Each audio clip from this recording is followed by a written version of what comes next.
Hello friends, आप सबका एक बार फिर से बहुत बहुत स्वागत है। तो आज जानेंगे डबल कॉलम कैश बुक के बारे में, जिसमें एक कॉलम कैश का होगा और एक कॉलम होगा बैंक का। अब चूंकि बैंक कॉलम होगा तो जाहिर सी बात है बैंक ट्रांजैक्शन से रिलेटेड एंट्रीज़ को भी रिकॉर्ड करना होगा। तो कुछ बैंक ट्रांजैक्शन से रिलेटेड जो भी एंट्रीज़ थी उनको पिछले वीडियो में बता दिया था। अब कुछ ट्रांजैक्शंस बैंक के छूट गए थे, जिनके बारे में आज इस वीडियो में बात करेंगे। तो चलिए स्टार्ट करते हैं। तो किस किस तरीके के ट्रांजैक्शंस हो सकते हैं बैंक से रिलेटेड, जिनको इस कैश बुक में रिकॉर्ड करना पड़ेगा। एक ट्रांजैक्शन ये हो सकता है पेमेंट बाय चेक। देखो, ये ट्रांजैक्शन समझने से पहले एक चीज़ बस सोचो, जो भी ट्रांजैक्शन हो रहा है उसको बहुत गहराई से समझो, ध्यान लगा के कि उसमें हो क्या रहा है। जो ट्रांजैक्शन हो रहा है उसमें बैंक का जो बैलेंस है, बैंक अकाउंट है, उस अकाउंट का अमाउंट जो है, जो बैलेंस है उसका, वो बढ़ रहा है कि घट रहा है। मतलब बैंक के खाते में पैसा आ रहा है। अगर पैसा आ रहा है इसका मतलब बैंक बैलेंस बढ़ रहा है। अगर उस अकाउंट से पैसा निकल रहा है इसका मतलब उसका बैलेंस कम हो रहा है। तो आने का मतलब हो रहा है रिसीप्ट हो रहा है या फिर पेमेंट हो रहा है। अगर पेमेंट हो रहा होगा अकाउंट से किसी भी पार्टी को या किसी एक्सपेंसेस के अगेंस्ट में या पर्सनल यूज़ के अगेंस्ट में, तो उस अकाउंट का बैलेंस कम हो रहा होगा। और अगर किसी पार्टी से पैसा आ रहा है इसका मतलब रिसीप्ट हो रहा है। रिसीप्ट होने का मतलब उसका बैलेंस बढ़ रहा होगा। तो ट्रांजैक्शन में सिर्फ ये देखना है कि बैंक का बैलेंस कम हो रहा है या बढ़ रहा है। अगर बढ़ रहा है मतलब रिसीप्ट हो रहा है पैसा, तो रिसीप्ट साइड में एंट्री करेंगे। और अगर बैंक का बैलेंस कम हो रहा है, बैंक में जो भी पैसा जमा है वो घट रहा है, इसका मतलब बैंक अकाउंट से पेमेंट हो रहा है किसी भी खर्चे के अगेंस्ट में, तो उस केस में उस ट्रांजैक्शन को पेमेंट साइड में रिकॉर्ड करेंगे। ये देखना है और इसको हर ट्रांजैक्शन में इस बात का ध्यान रखना पड़ेगा। तो चीज़ें और जो भी बैंक ट्रांजैक्शन होंगे उनको समझना बहुत आसान हो जाएगा। तो पहला ट्रांजैक्शन है पेमेंट बाय चेक। अब देखो, इसमें सीधा सीधा लिखा है कि चेक से पेमेंट हो रहा है। इसका मतलब ये कन्फर्म है कि इसकी एंट्री पेमेंट साइड में रिकॉर्ड की जाएगी। अब चेक से पेमेंट हो रहा है तो बैंक वाले कॉलम में रिकॉर्ड किया जाएगा पेमेंट साइड में।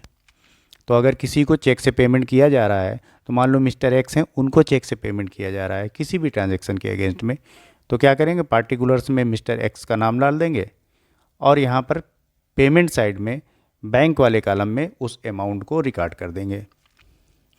और दूसरा transaction amount withdrawal for personal use. अब बैंक से पर्सनल यूज़ के लिए पैसा निकाला जा रहा है, इसका मतलब बैंक का बैलेंस कम हो रहा है। जब बैंक से पैसा निकाल लेंगे तो सीधी सी बात है बैंक का बैलेंस भी कम हो जाएगा। जितना पैसा निकालेंगे उतने से बैंक बैलेंस घट जाएगा। तो ये भी एक तरीके का पेमेंट ही हो रहा है, बैंक अकाउंट से पेमेंट हो रहा है। अब ये किसके लिए हो रहा है पेमेंट? ये बिजनेस के ऑनर ने अपने व्यक्तिगत खर्च के लिए पैसा निकाल लिया बैंक से। तो पेमेंट साइड में बाई ड्राइंग करके, क्योंकि ये ड्राइंग हो गई, बाई ड्राइंग से अकाउंट लिखेंगे पार्टिकुलर्स में, और पेमेंट साइड में बैंक वाले कॉलम में जितना भी पैसा निकाला गया होगा उसको यहाँ पे रिकॉर्ड कर देंगे। बैंक चार्जेस के केस में क्या होगा?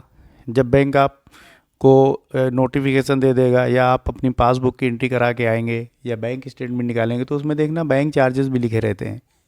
बैंक जो भी सर्विस देता है अपने कस्टमर को, तो उस सर्विस के अगेंस्ट में कुछ चार्जेस ले लेता है, उनको बोलते हैं बैंक चार्जेस। तो बैंक चार्जेस के केस में ये भी एक तरीके का पेमेंट है और एक्सपेंसेस भी है। अब चूंकि एक्सपेंसेस सारे डेबिट होते हैं, बैंक चार्जेस एक्सपेंसेस जो भी होते हैं, तो अगर ये बैंक चार्जेस है तो बैंक एंट्री क्या की इसकी करेंगे, जनरल में बैंक चार्जेस को डेबिट करेंगे और बैंक अकाउंट को क्रेडिट कर देंगे। तो चूंकि बैंक अकाउंट क्रेडिट हो रहा है, इसका मतलब बैंक का बैलेंस उतनी अमाउंट से कम हो रहा है। ये एक तरीके का पेमेंट हो रहा है। किसको? बैंक को पेमेंट हो रहा है, लेकिन हो तो अपने खाते से रहा है ना। तो चूंकि बैलेंस कम हो रहा है इसलिए बैंक चार्जेस लिख देंगे यहाँ पे कि इसमें पेमेंट साइड में बैंक वाले कॉलम में जितना भी बैंक ने चार्जेस लिया होगा उसको रिकॉर्ड कर देंगे। इंटरेस्ट चार्जेस बाय बैंक, जैसे बैंक चार्ज वैसे इंटरेस्ट भी ले सकती है बैंक। किस केस में? बैंक ओवरड्राफ्ट के केस में, जब बैंक से पैसा ज़्यादा निकाल लिया जाता है। तो बैंक ओवरड्राफ्ट के केस में इंटरेस्ट भी बैंक ले लेती है कभी कभी। तो ये भी एक तरीके का एक्सपेंसेस है और ये भी पेमेंट साइड में ही इसकी एंट्री होगी, किसके? बैंक वाले कॉलम में, बाय इंटरेस्ट अकाउंट लिख के। और एक ट्रांजेक्शन ये हो सकता है amount directly deposit by the customer in our bank account. जब कस्टमर से पेमेंट डायरेक्ट अपने बैंक अकाउंट में डिपॉजिट कर दिया जाता है, अपने मतलब बिजनेस के ऑनर का, जो बिजनेस का बैंक अकाउंट है उसमें जब डायरेक्ट कोई कस्टमर पेमेंट जमा कर देता है तो उस केस में क्या हुआ? जब बैंक अकाउंट में पैसा आ गया किसी थर्ड पार्टी से तो बैंक का बैलेंस बढ़ा। तो जब बैंक का बैलेंस बढ़ेगा इसका मतलब बैंक ने पैसा रिसीव किया है, बैंक अकाउंट में पैसा रिसीव हुआ है, इसीलिए तो बैंक का बैलेंस बढ़ गया। तो रिसीव साइड में, कैश बुक के रिसीव साइड में बैंक वाले कॉलम में इसको रिकॉर्ड कर देंगे और यहाँ पर पार्टी का नाम डाल देंगे। इंटरेस्ट अलाउड बाय बैंक, जो पैसा बैंक में जमा होता है बैंक अकाउंट में तो उसके अगेंस्ट में बैंक ब्याज भी देती है। भाई बैंक उस पैसे को यूज भी तो करती है, इसीलिए उस पैसे पे ब्याज देती है। तो ये जो ब्याज है, तो जो ब्याज मिलेगा बैंक से तो उतनी अमाउंट से, इंटरेस्ट की अमाउंट से बैंक का बैलेंस बढ़ जाएगा। तो ये एंट्री हो जाएगी रिसीव साइड में। जब बैलेंस बढ़ेगा इसका मतलब पैसा रिसीव हो रहा है बैंक के अकाउंट में। तो बाय टू इंटरेस्ट लिखेंगे यहाँ पर और इंटरेस्ट की अमाउंट से बैंक वाले कॉलम में उतना अमाउंट उसको रिकॉर्ड कर देंगे। तो ये समझ में आ गया। अब देखो कुछ ट्रांजैक्शंस हैं उनको देखते हैं, तब ये चीज़ें और आसान हो जाएंगी समझना। क्या है ट्रांजैक्शन? 20 जुलाई को bought goods from Govind and paid by cheque, कितना? 22,700 रुपये। माल खरीदा गया, परचेज़ किया गया किससे? गोविंद से, और पेमेंट किया गया चेक से। तो जनरल एंट्री पहले सोच लो क्या करेंगे। परचेज अकाउंट को डेबिट करेंगे 22,700 रुपये से और बैंक अकाउंट को क्रेडिट करेंगे 22,700 रुपये से। अब यहाँ पर बैंक से पेमेंट किया जा रहा है तो कुछ भी सोचने की ज़रूरत नहीं है। जहाँ पर पेमेंट हो रहा है इसका मतलब वो एंट्री पेमेंट साइड में जाएगी कैश बुक के। और पेमेंट किससे हो रहा है? बैंक से हो रहा है, तो इसका मतलब वो बैंक के कॉलम में रिकॉर्ड किया जाएगा। तो यहाँ पर लिखेंगे बाई परचेज अकाउंट और बैंक वाले कॉलम में 22,700 रुपये यहाँ पर लिख देंगे। ठीक। Issued cheque for personal expenses. अब पर्सनल एक्सपेंसेस का मतलब ये हो गया ड्राइंग। 4,800 रुपये ड्राइंग के लिए निकाला गया, व्यक्तिगत खर्च के लिए निकाल लिया किसने? बिजनेस के ऑनर ने निकाल लिया। पैसे की जरूरत थी, 4,800 रुपये उसने निकाल लिए। तो इसका मतलब बैंक का बैलेंस कम हो गया। जनरल एंट्री क्या बना लेंगे? ड्राइंग अकाउंट को डेबिट करेंगे 4,800 रुपये से और बैंक अकाउंट को क्रेडिट कर देंगे। बैंक अकाउंट क्रेडिट हो रहा है, इसका मतलब बैंक अकाउंट के कैश बुक के क्रेडिट साइड में बैंक वाले कॉलम में एंट्री होगी। या ये मान लो कि बैंक पेमेंट कर रहा है, चाहे ऑनर को करे, किसी थर्ड पार्टी को करे, चाहे खुद ही ले ले बैंक पेमेंट, बैंक चार्जेस के नाम से। खाते से तो पैसा कम ही हो गया, मतलब खाते से पेमेंट हो गया किसी को, चाहे वो बिजनेस के ऑनर को पेमेंट हो गया हो, चाहे वो किसी थर्ड पार्टी से माल खरीदा गया हो उसको पेमेंट कर दिया गया हो, चाहे बैंक ने खुद ही कुछ पैसा निकाल लिया हो बैंक चार्जेस के नाम से या इंटरेस्ट के नाम से, ये हुआ तो पेमेंट ही। तो पेमेंट वाले कॉलम में बाई ड्राइंग लिख के 4,800 रुपये रिकॉर्ड कर देंगे बैंक वाले कॉलम में। ठीक है। और क्या है? Goods were sold to Kishore for ₹24,900। Kishore को माल बेचा गया कितना? 24,900 रुपये का। ऑन सेम डे, उसी दिन, Kishore deposited the full amount directly into bank of business enterprises. जो बिजनेस का अकाउंट था उसमें किशोर ने उसी दिन पैसा जमा करा दिया कितना? 24,900 रुपये। माल बेचा गया था किशोर को। ठीक। अब देखो, सोचो जनरल एंट्री क्या होगी। जब बैंक में पैसा जमा कर दिया गया और माल बिक गया तो बैंक अकाउंट हो गया डेबिट और सेल्स अकाउंट हो गया क्रेडिट। बैंक ने पैसा रिसीव किया, कितना, 24,900 रुपये। मतलब आपके खाते का बैंक बैलेंस 24,900 रुपये से बढ़ गया, बैंक में पैसा रिसीव हुआ। तो रिसीव साइड में बैंक वाले कॉलम में 24,900 रुपये रिकॉर्ड करेंगे और यहाँ पर लिख देंगे टू सेल्स अकाउंट, क्योंकि सेल्स के ज़रिए ये पैसा आया है। इसके बाद bank charges as per passbook. Passbook के हिसाब से 210 रुपये बैंक ने अपने चार्जेस काट लिए, तो ये भी पेमेंट हो गया। बैंक ने खुद को ही पेमेंट कर लिया, लेकिन गया तो खाते से पैसा चला गया ना। तो यहाँ पर बैंक वाले कॉलम में पेमेंट साइड में बाई बैंक चार्जेस लिख के 210 रुपये यहाँ पर रिकॉर्ड कर देंगे। ये बातें आपको समझ में आ गई। देखो 3 तरीके से आप इस कैश बुक को बना सकते हो। या तो आप पहले जनरल एंट्री पास आउट कर लो, उसके हिसाब से बना लो। बैंक अगर क्रेडिट हो रहा है तो क्रेडिट साइड में एंट्री डाल दो, बैंक अगर डेबिट हो रहा है तो डेबिट साइड में उसको रिकॉर्ड कर दो। एक तो ये हो गया। या फिर आप ये देख लो कि बैंक का बैलेंस बढ़ रहा है या घट रहा है। अगर घट रहा है तो भी पेमेंट साइड में एंट्री होगी उसकी, बैंक वाले कॉलम में। और अगर बैंक का बैलेंस बढ़ रहा है तो फिर रिसीप्ट साइड में उसकी एंट्री होगी। ये आपके 2 तरीके हो गए।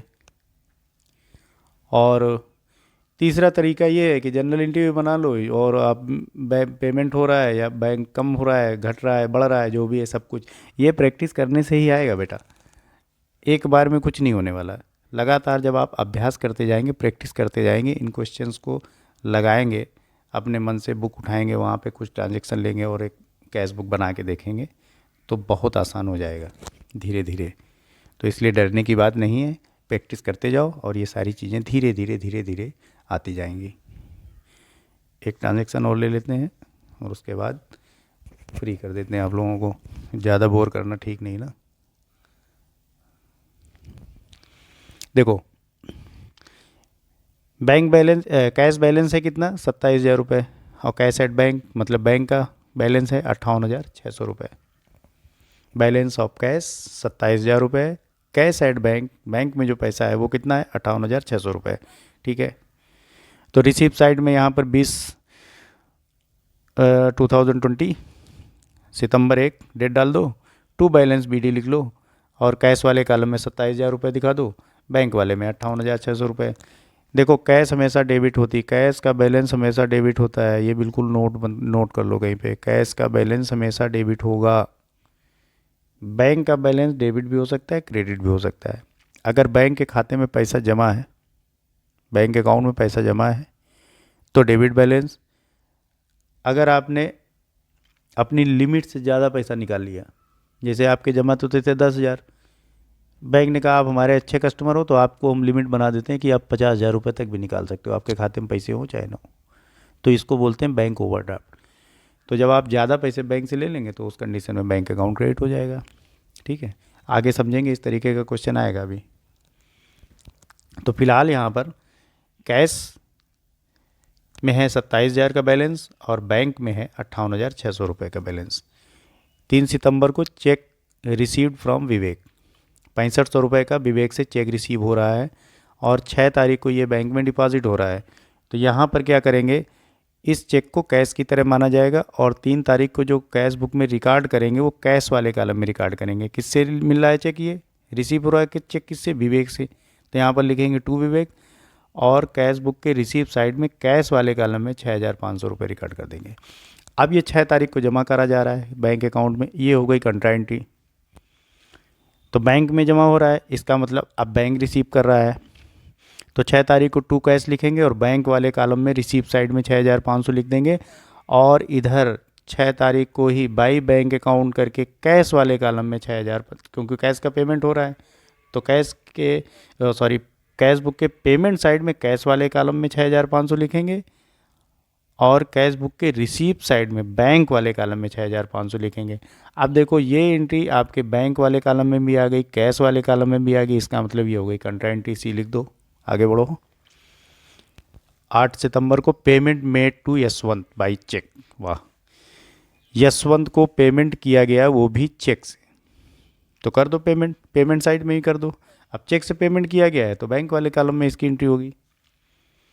तो बाई यशवंत बैंक वाले कॉलम में 7,620 रुपये। कुछ ट्रांजेक्शन में तो सीधा सीधा लिखा होता है कि पेमेंट हो रहा है, तो पेमेंट हो रहा है इसका मतलब पेमेंट साइड में उसको रिकॉर्ड किया जाएगा। अब अगर बैंक से पेमेंट हो रहा है तो बैंक वाले कॉलम में उसको लिख दो, कैश पेमेंट हो रहा है तो कैश वाले कॉलम में लिख दो, सिंपल है। सोल्ड गुड्स फॉर कैश, माल बेचा गया 12,980 रुपये का और कैश आ गया 12,980 रुपये, तो इसका मतलब कैश रिसीप्ट हो रहा है, रिसिप्ट हो रहा है तो कैश बुक के रिसीप्ट साइड में टू सेल्स अकाउंट लिखो और कैश वाले कॉलम में 12,980 रुपये लिख दो। बहुत आसान है। 15 सितंबर को विड्रॉ फ्रॉम बैंक, बैंक से 10,000 रुपये निकाल लिए। अब देखो इसमें कैश में भी आ रहा है, बैंक में भी आ रहा है। बैंक से पैसे निकाले गए मतलब बैंक के वो पेमेंट कर रहा है बैंक, कितना 10,000 रुपये का। तो कैश बुक के पेमेंट साइड में बाई कैश करके बैंक वाले कॉलम में 10,000 रुपये लिख देंगे। और कैश बिजनेस में आ रहा है, इसका मतलब कैश बढ़ रहा है, तो कैश वाले कॉलम में रिसीव साइड में कैश वाले कॉलम में टू बैंक लिख के 10,000 रुपये लिख देंगे। और ये हो गई कंट्रा-एंट्री, कैश में भी इसका इफेक्ट आ रहा है, बैंक वाले कॉलम में भी इफेक्ट आ रहा है, ये हो गई भैया कंट्रा-एंट्री, सी लिख दो, काम खत्म। आगे बढ़ो। Sold goods payment received through cheque, माल बेचा गया और चेक से पेमेंट रिसीव कर लिया, बहुत अच्छी बात है। And deposited into bank same day, तो और भी अच्छी बात हो गई। अब 2 एंट्री नहीं बनानी पड़ेंगी, एक एंट्री से काम चल जाएगा। चेक मिला, सेम डे बैंक में डिपॉजिट कर दिया गया, कर दो भैया। बैंक में डिपॉजिट हो रहा है तो बैंक वाले कॉलम में इसकी एंट्री कर दो, किसमें, रिसीप्ट साइड में 18,730 रुपये, टू सेल्स अकाउंट लिख दो। बॉट गुड्स बाई चेक, माल खरीदा कितना, चेक से पेमेंट कर दिया 21,430 रुपये का, इसका मतलब पेमेंट हो रहा है। और चेक से पेमेंट हो रहा है तो पेमेंट साइड के बैंक वाले कॉलम में इसको रिकॉर्ड कर देंगे, बाई परचेज अकाउंट लिख के 21,430 हो गया। Withdraw from bank for personal use, ये अपने खर्च के लिए निकाल लिया बिजनेस के ऑनर ने, कितना 10,500 रुपये, तो ये भी इसी साइड में हो जाएगा, पेमेंट साइड में बाई ड्राइंग लिखो 10,500, पेमेंट साइड में बैंक वाले कॉलम में 10,500 रुपये लिख दो, हो चुका है, पहले भी बता चुके हैं, ये आसान है।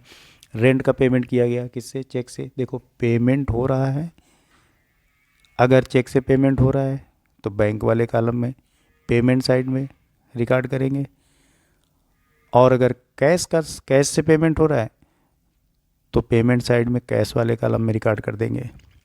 पेमेंट वो चाहे किसी थर्ड पार्टी को हो रहा हो, चाहे किसी एक्सपेंसेस के अगेंस्ट में हो रहा हो, चाहे वो खुद ऑनर ले रहा हो, ऑनर को किया जा रहा हो। जैसे ड्राइंग वाले केस में पेमेंट तो बैंक ने ही किया है ना, लेकिन किया किसको, बिजनेस के ऑनर को। परचेज़ वाले केस में वो अलग हो गया, पेमेंट तो बैंक ही कर रहा है, माल खरीदा, बैंक ने पेमेंट किया, ठीक है, तो उसकी भी एंट्री पेमेंट साइड में। अब देखो रेंट पेड बाई चेक, यहाँ पर रेंट दिया जा रहा है तो रेंट का पेमेंट हो रहा है, तो इसका मतलब इसकी एंट्री तो पेमेंट साइड में ही होगी। अब चेक से पेमेंट किया जा रहा है तो बैंक वाले कॉलम में पेमेंट साइड में 3700 रुपये लिख दो। अब बैलेंस कैसे निकालेंगे, ये सारा कुछ जोड़ लो, कितना आया, कैश वाले कॉलम को जोड़ लो, सारी एंट्री इनको सबको जोड़ लो, कितना है 56,480 रुपये। 6500 रुपये का सिर्फ एक कैश ट्रांजेक्शन हुआ, उसको लेस कर दो इससे, तो 49,980 रुपये आया, यही है कैश बैलेंस। बैंक बैलेंस कैसे निकालोगे, 58,600 रुपये बैंक में था, 6500 रुपये ये आ गए, 18,730 का माल बेच के आ गया पैसा, कितना आ गया टोटल पैसा 83,830 रुपये, उसमें ये पेमेंट हुआ है, बचा कितना 30,580 रुपये, जो भी पेमेंट हुआ है उसको जोड़ के इसमें से घटा दो, जो हुआ वही बैलेंस बचा। यहाँ पर लिख दो 30 तारीख को क्या, बाई बैलेंस CD, यही बैलेंस CD ओपनिंग बैलेंस बन जाएगा कब, 1 अक्टूबर को, तो 1 अक्टूबर को टू बैलेंस BD 49,980 रुपये, 30,580 रुपये हो गया भाई, कितना आसान था। ठीक है, तो अब इनकी प्रैक्टिस कर लेना टाइम निकाल के, और मिलते हैं अब नेक्स्ट वीडियो में, तब तक के लिए bye bye and take care.